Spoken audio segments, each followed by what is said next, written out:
great. Thank you. Well, you've made the point, and I've made my reply. Thank you. Thank you. James, over to you. Thank you, Chair. The committee recently published its report on international humanitarian law, protection, not permission.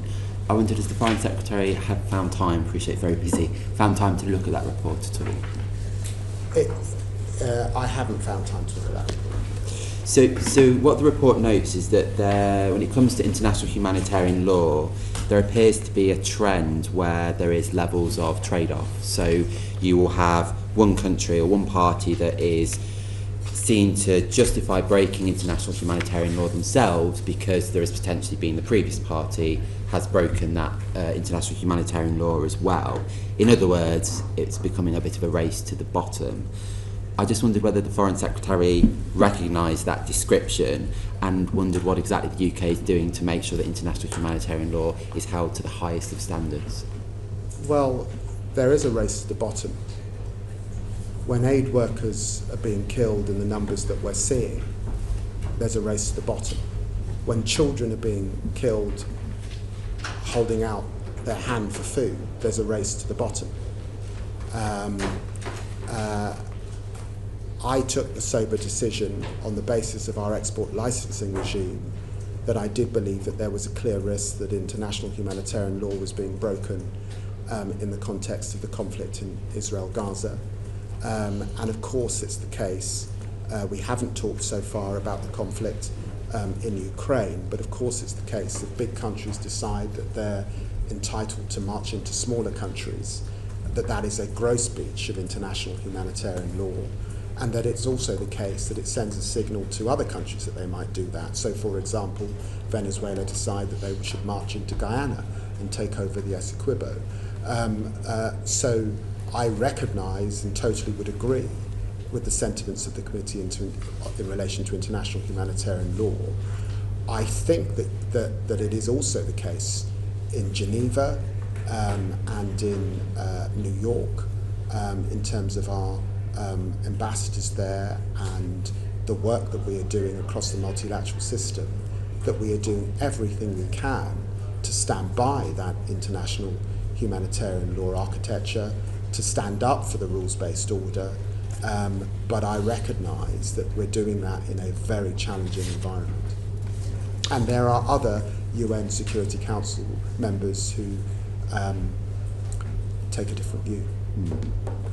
And there was the 3 British people that were killed in the airstrike on the World Central Kitchen aid convoy in April 2024.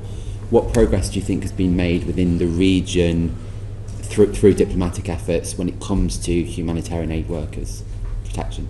Not sufficient. I met with those families. I have called on the Israelis to properly investigate. I've called on the Advocate General to do the job that I think he should now do in relation to that terrible, terrible act that killed 3 British nationals. Further aid workers have been killed since then, and some of them within the last few weeks. So the situation is horrendous. And progress? Do you feel like we are making progress diplomatically at all?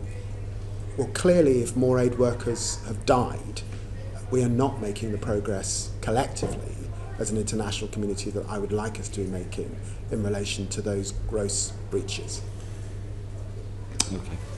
And on the International Court of Justice's advisory opinion, so that was July 2024, so 12 months now, I think a lot of people are wondering why the government has taken so long to respond to that advisory opinion.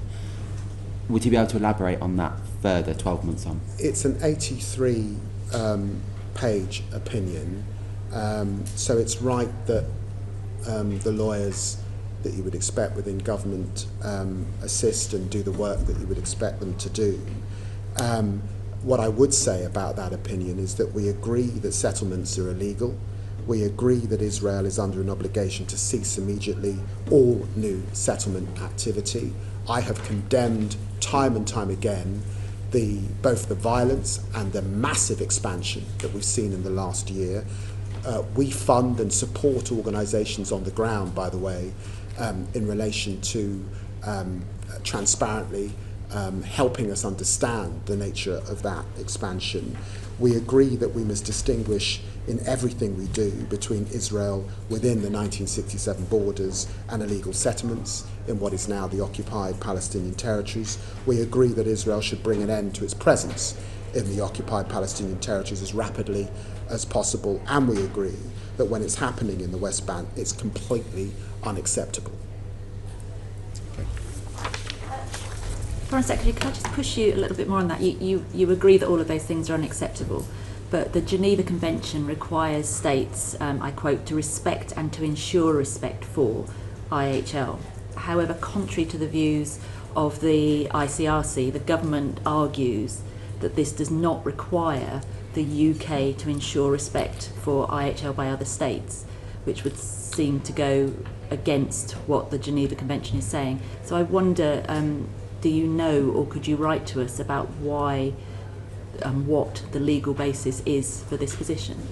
I can certainly take advice and write to you.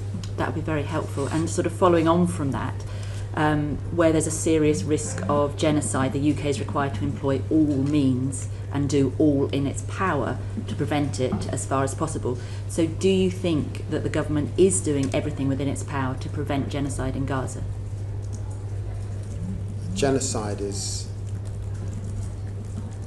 the most egregious of war crimes, and so of course I believe we are doing all in our power to prevent any act of genocide anywhere in the world. Absolutely. Thank you. Monica, and then Alice. Foreign Secretary, you talked about core funding going to organisations on the ground that are trying to help with the upholding of international humanitarian law. So the UK gives money to the International Humanitarian Fact-Finding Commission, which Poland asked to look at the attacks on the World Central Kitchen, but Britain didn't. And I'm just interested in why we didn't, because Poland did so in a way in which to restore an attitude of respect to IHL. So that's a very specific question. On a broader question, our commitment to the principles of IHL and the humanitarian